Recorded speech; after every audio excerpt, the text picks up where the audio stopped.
Hello, Property Bants and Rants. We've got Tim Mockford from Mockford Hunt. Tim, welcome. Thank you very much for joining us. Thank you for inviting me. Oh, it's a pleasure. No, we're always looking for people like you to basically understand a little bit more about how you got to where you got, the type of problems you got, because I think we're all suffering from common issues. And I think it's great to learn from each other. And you know, I've heard great things about you, so I thought I'd get you on. Right. So thank you. I was going to start the podcast. I thought I'd say a joke about the Titanic just to break the ice. Oh, very good. Like it. Okay, thank you.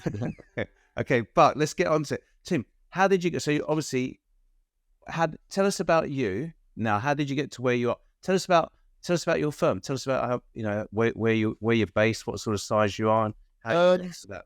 Yeah, sure. Well, Mockford Hunt came about during lockdown. Okay. I've got experience with or had basically the environment of working for a corporate estate agent. So we're a really small operation. We wanted to do something a bit different, which I think we're achieving. But basically, there are just three of us. There's myself, Francis, and Charlotte, who run the business. But we cover Ashford, which is the largest borough in Kent. Very, very competitive. I think there's about 22 estate agents that cover the area. Oh, wow.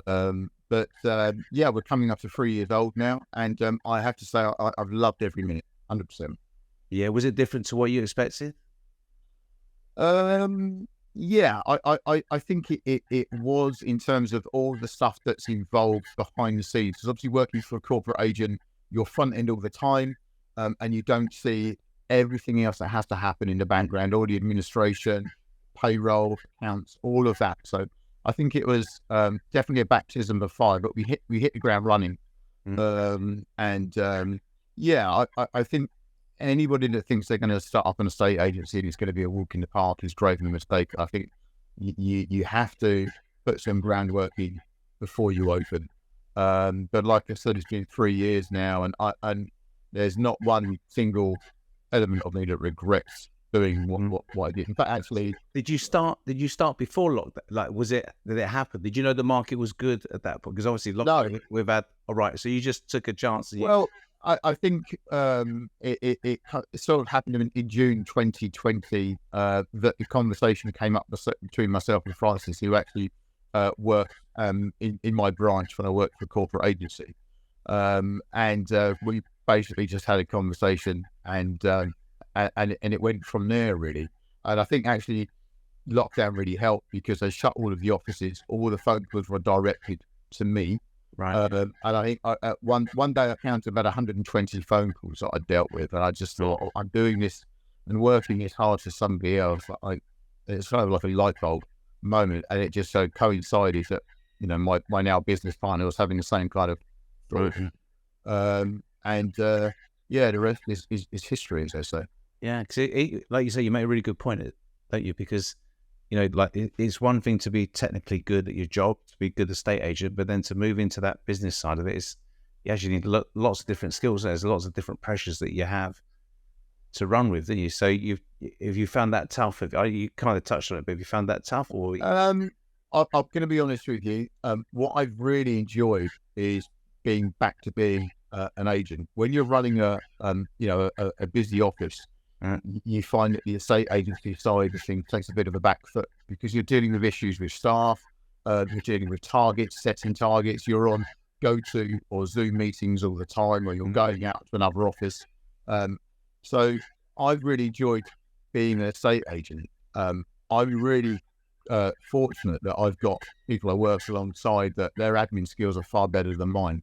In particular, you know, from a marketing point of view, Francis and to a degree Charlotte as well take care of all of that, which has really freed me up to go out and sort of be the ambassador for Mockford Hunt in terms of with the public. But, yeah, okay, all right. So at the moment, then it's I say it's tough. I mean, really, we're going back to a market of prior to COVID, aren't we? Really, I mean, it's like a normal market in a way, isn't it? And some. I think what happened in COVID was unprecedented because I spent the first 3 or 4 weeks in lockdown contacting vendors saying, look, things are going to be pretty horrendous. We need to look at maybe reducing your prices, particularly those vendors that needed to sell. So we were sort of like bringing prices right down. And then within a few weeks, the phone calls started to come in. And I think we reopened back as a high street branch probably around about May time. And the market went bonkers. And then, of course, there was the stamp duty holiday, which just it increased the levels of activity. So throughout 2020, 2021, and the majority of 2022, the market was kind of unprecedented and very unpredictable, to be fair, in a way that it just went up the way that it did. No one would have guessed it, would they? But so what are the challenges we've got now then? Because, say, we've gone back to this market that, if in a way, if you've only been an agent the last few years, you don't know, what it's like beforehand. You don't know that it's actually a normal market. What's the challenges for agents at the moment, do you think? I think if you haven't experienced this market before, I think what a lot of agents have got used to is sitting in an office, waiting for the phone to call, and just waiting to put those inquiries in. And an estate agency, for a long time, it basically it's gone over to the fact that people market a property on the internet, put the property out there, you've got the marketing right and the price right, the phone rings. So you've got all of these high street offices of people just picking up the phone and booking viewings. And what's happened, particularly in the last 10 months, I would say, is the market's become a lot more challenging, and you have to have conversations with your clients that aren't always comfortable. But you have to, excuse me 1 second.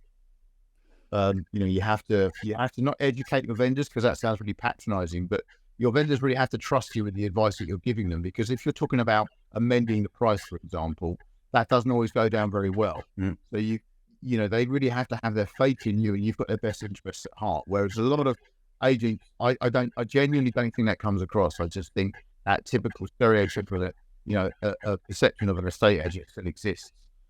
Whereas actually, if you're effective, even in this market, sales will still exist. I've had 2 offers that are coming in today.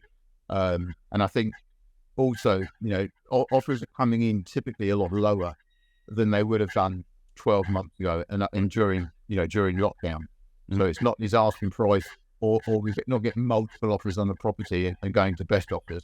Sometimes it's very much dealing with a sold offer on a property, which can be typically 5% less than the current asking price. So there's now an element of skin involved that there was maybe 2008, 2009 in that market I've been through before, which the last maybe five years or so, you haven't had to have that much skill.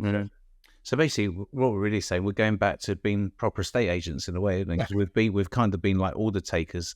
Yeah, where people just want to buy property, and now we're going to make deals happen. But that's what we get paid for, isn't it? I suppose that's what we're here for, isn't it? You've got to justify your commission, and I think the biggest difference that we offer as an agency is our level of communication, and that was a one sort of thing that we wanted to do when we opened. Is the amount of times you hear, and still hear now, I tried to contact my estate agent, I've emailed them, I've called them, they never call me back. Something that was quite groundbreaking for us was creating WhatsApp groups for all of our buyers and all of our sellers. So as 99.9% of the population are very familiar with WhatsApp.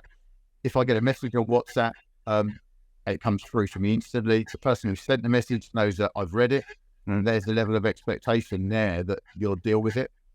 And I think so Tim, can I ask you a question? So you put buyers and sellers on the same group? Is that no? Oh, you don't. I was going to ask you that. No. Data protection would chop my head off. But so every time we value or we list a property onto the market, we create a sellers group, which involves obviously all the sellers and me and my colleagues. And then when the property goes under offer, we create a separate group for the buying. And I think in terms of communication, it's been an absolute groundbreaker. I don't know why more people don't do it.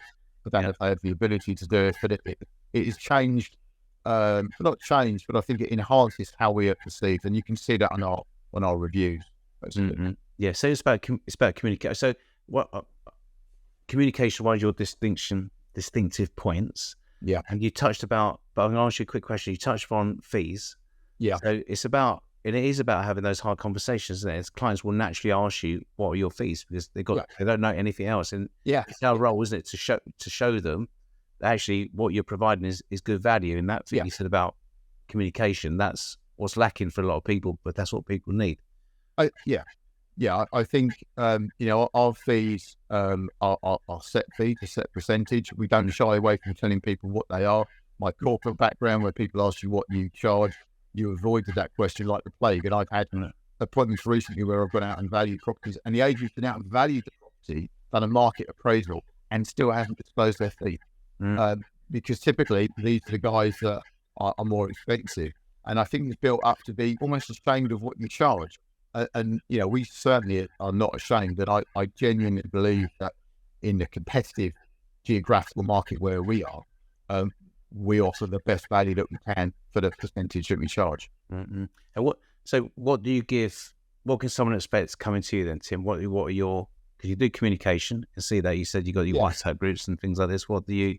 I think it's the client gets the distinct impression that we are working for them and with them. So it's a very personalised service, and I think that makes a difference in a estate agency. I think they have to trust you. Trust to me is probably the biggest thing that's important between me and my clients.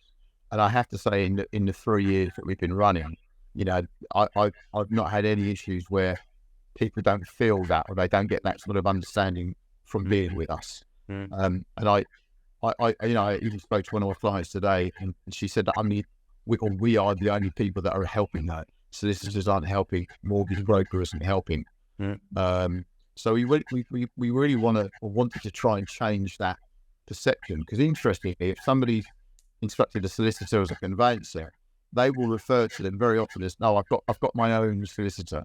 And if they've got a mortgage broker, they always say, I've got my own mortgage broker. It's very rare that, people will actually say, oh, I've got my own estate agent. There's a lack of loyalty in this industry. So once people have generally used an estate agent, it's very rare that they then go back to them. And we wanted to change that from both a buyer's perspective and a seller's perspective, but also give the buyer a level of service that they don't get through other agents. Buyers very much have been, particularly by corporate estate agents, buyers have been seen as a cash cow. And typically when you phone up an estate agency as a buyer and suggest that you're looking for a property, there's no real reason for them to take your details and put you on a database. You'll never get an estate agent phoning you up anymore telling you there's a house about to come on the market. The reason why these corporate agents or agents very often will take all of these details, yes, there's an element of data protection and so on, which I understand.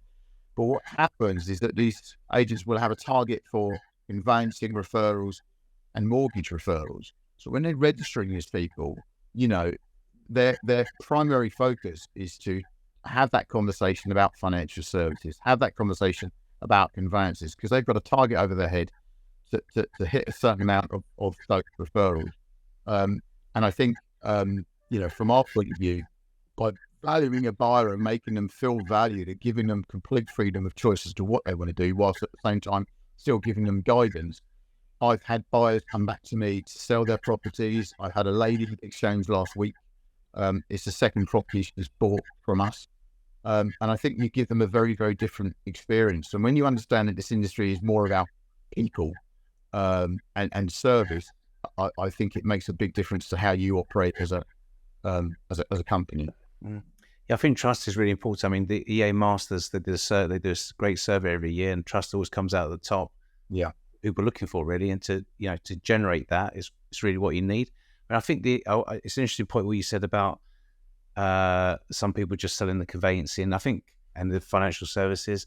I think a lot of that. I mean, I was an estate agent for a long time, and now obviously as a solicitor, and I think a lot of that comes down to lack of trust with the conveyancers, and that the big. I've got no problems. I've never had a problem as an agent. Getting people signed up for financial services and basically if I trusted the lawyer, and I think there's a problem in that. I think generally speaking, there's a bit of there is a big frictions there between lawyers and agents, and really working together. And actually, if you've got a good financial services, you've got good conveyances, there's nothing wrong with making sure they're on board, because that's what drives the case to completion. But it all comes down to trust. You're absolutely right. Yeah, and all of the things that we sort of rate as important, and trust and honesty and that communication. I mean, we still refer to a conveyancing company that I used to refer to in my previous employment, but that's because I built up a good relationship with a certain individual or a couple of certain individuals within that company. And, it's nice to be able to say to people that, to a degree, we as an agent are accountable for the level of service they receive. Yeah. Well, What happened in the conveyancer. for you always are, and that's one of the problems, isn't it? That's why, I think agents are sometimes reluctant to recommend someone because they can't control, they don't know that person, and then you end up being judged. But however good, you might get the best price, you might sell it quickly.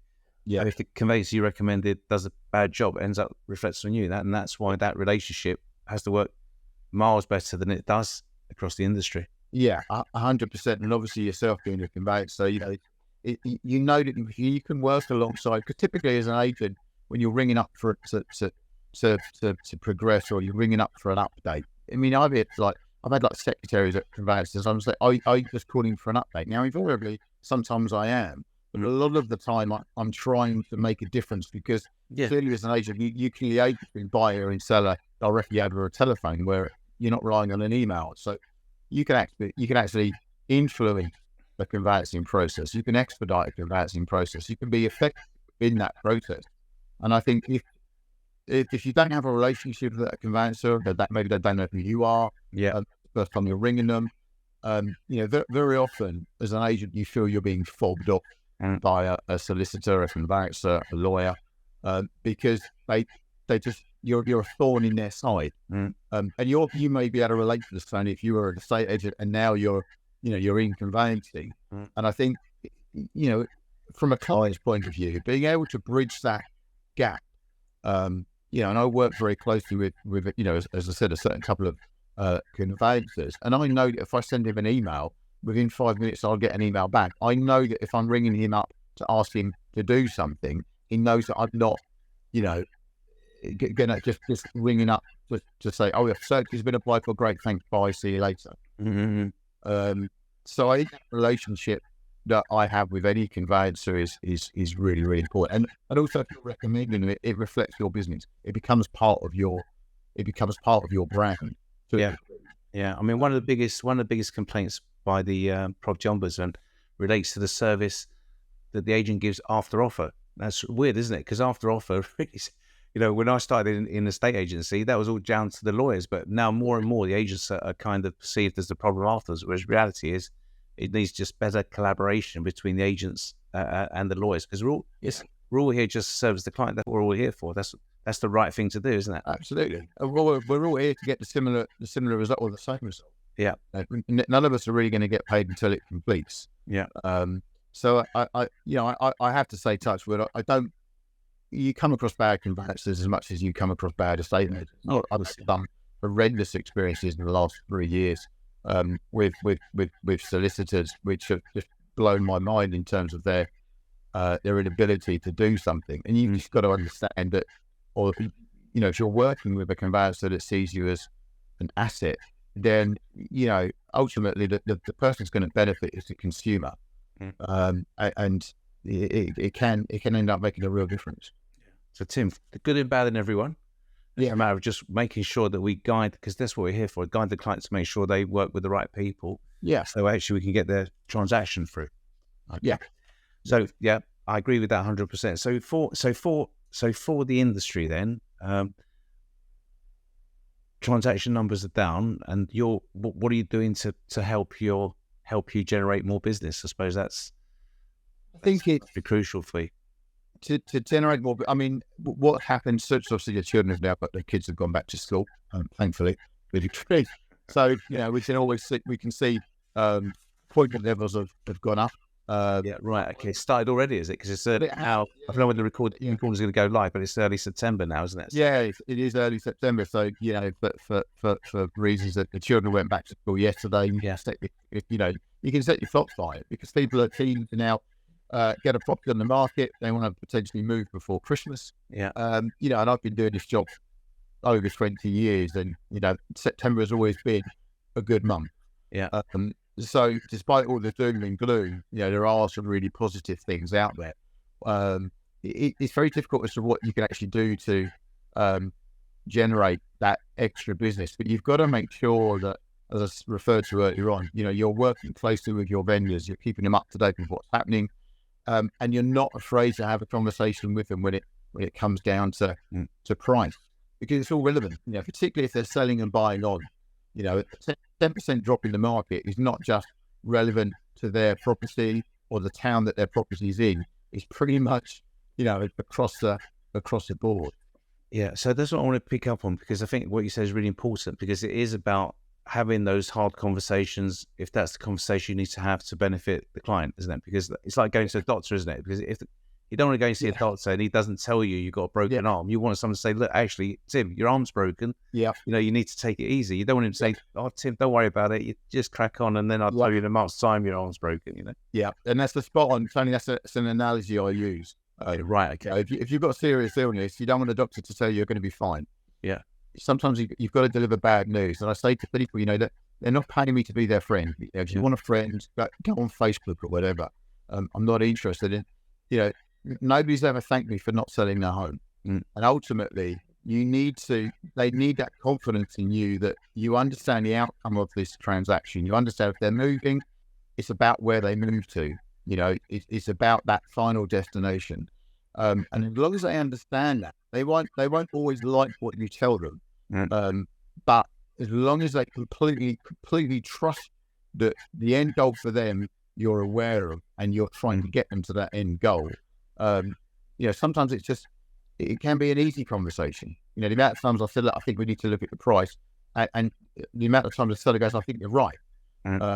So I do think there is a fear factor, because agents like giving good news, by the sheer fact that we are in this industry. We like ringing people up saying, oh, I've got an offer, it's great.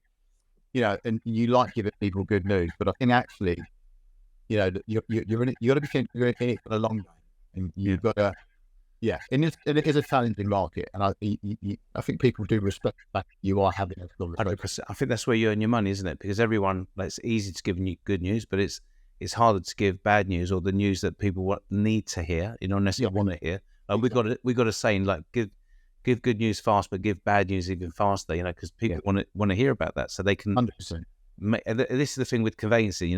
Lots of not all conveyancers, not all agents say to get good and bad in everyone, but I find that as an industry, from my experience, lots of conveyancers don't give the good news straight. Don't give the bad news straight away. They try to. They think there's a solution, so they'll spend weeks going back and forth, arguing about a lack of planning permission. But reality is that just get it out in the open. If there's a problem, you get it out in the open early enough, you can get it fixed. But if you leave it to the end, and then Mrs. Smith's expecting to exchange on Friday, and suddenly she's not going to, it becomes a huge problem at that stage. So absolutely right, Tim. I agree with you. The problem's got to come out early, so you can get them. You got an opportunity to get them fixed. Yeah, 100%. So Tim, you've been in you've been in the industry a long time.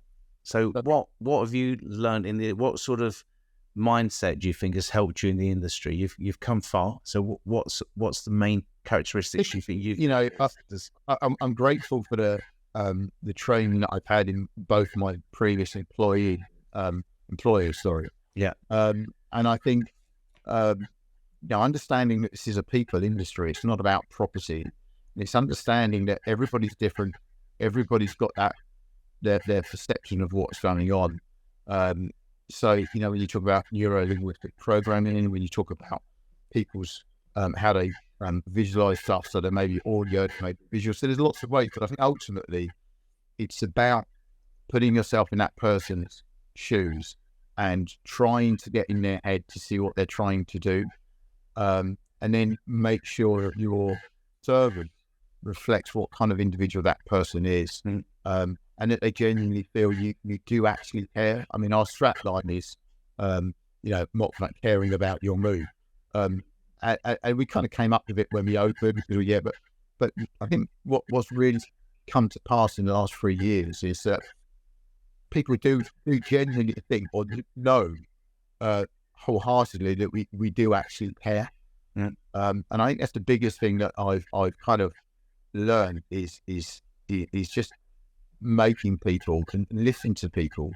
And I talk a lot, and you probably gathered that.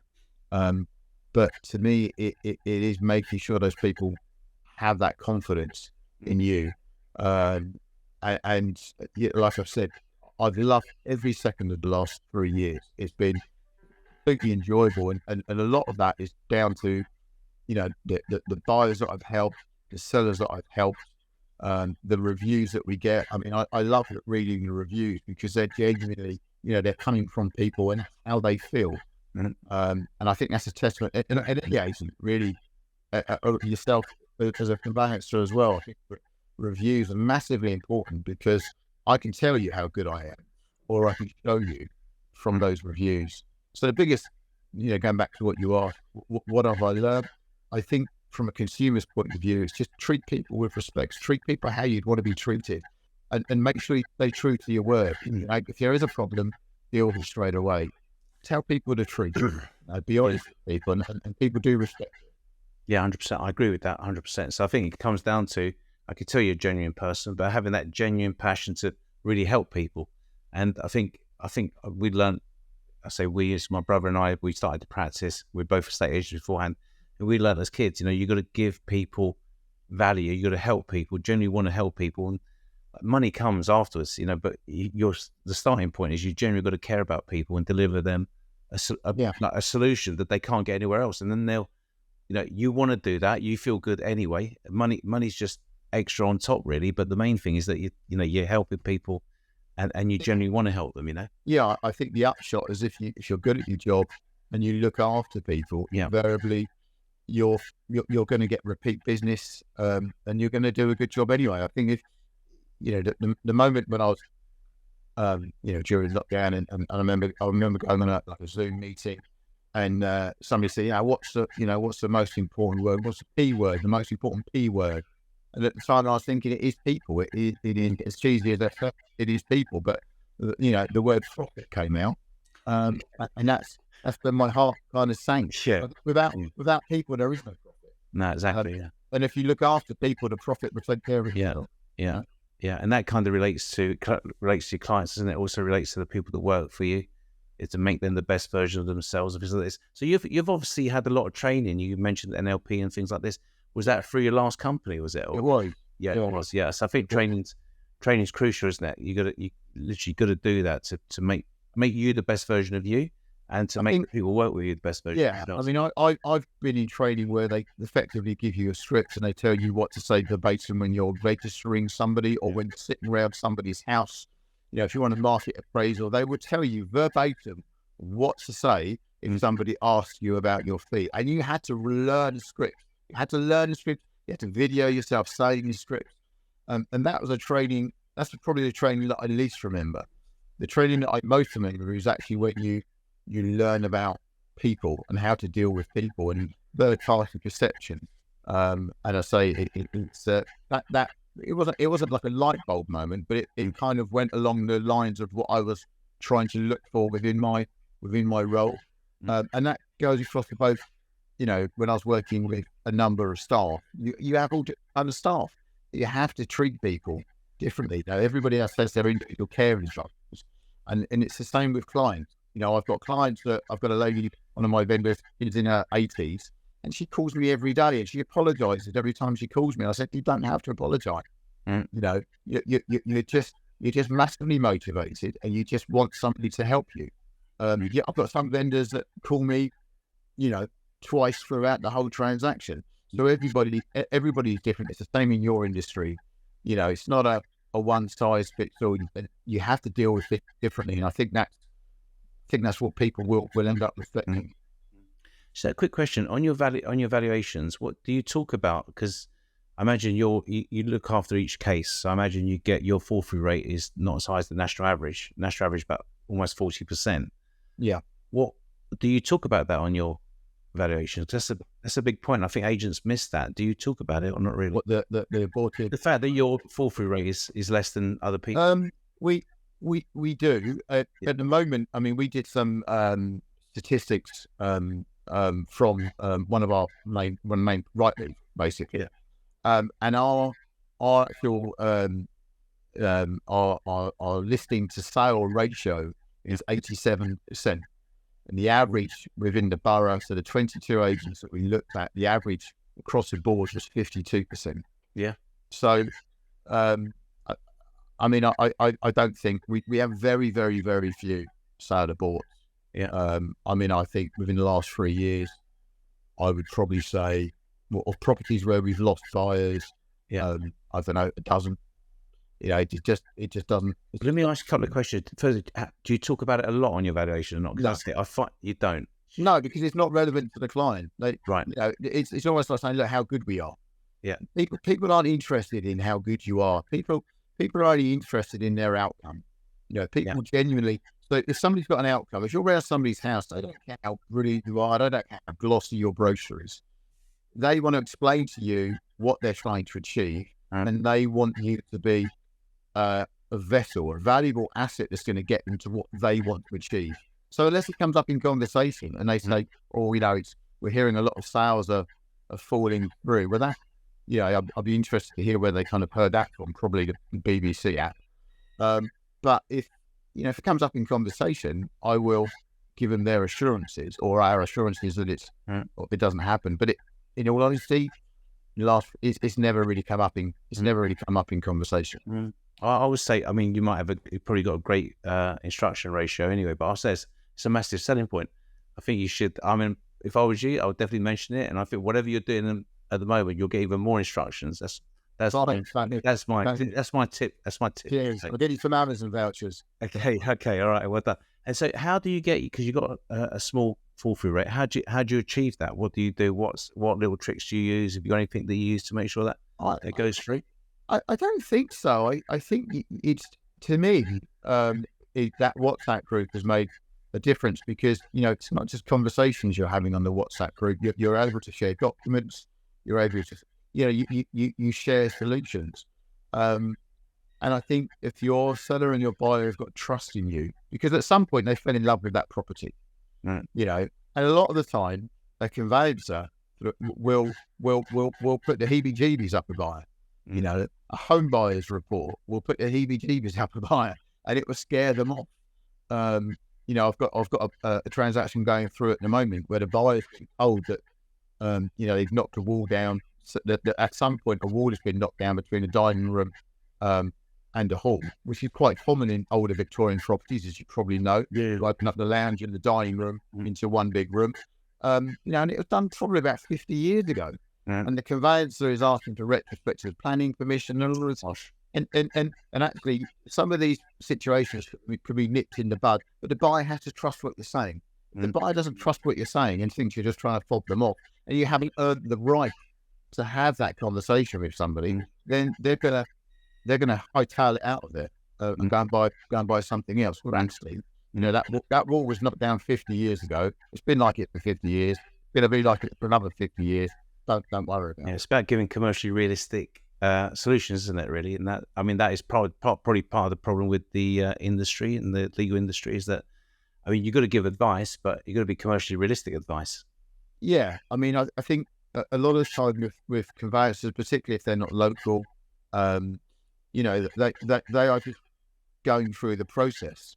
And understand that sometimes they might have a lender that they're accountable to, and I think they have to answer these questions. But sometimes, unfortunately, common sense doesn't prevail. And I get that because obviously conveyancing is a lot more heavily regulated than estate agents. But it would be nice every now and again that you get a bit of maybe an old school conveyancer or somebody that has got a bit more common sense and is prepared to sort of look at it from a human aspect rather than just look at writing on a piece of paper and advise their client, no, you've got to have this. Sometimes there's more than one way to skin a cat, I guess.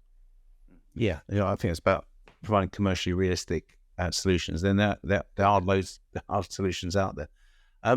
Tim, I've got no other questions for you. I've got one more. I'll say no, I've got one more question for you. So, always ask my guests, if you had £100 now. I knew this was coming. Yeah. Okay. If you had £100 now, and someone said you say to someone, look, you got 100 quid, invest it in this because this will make a massive difference to your life. What would it be? What would you be saying to people? In general, from my point of view, I've never scrimped on shoes, so I always buy yourself a good pair of shoes. Because I am on my feet a lot of the time.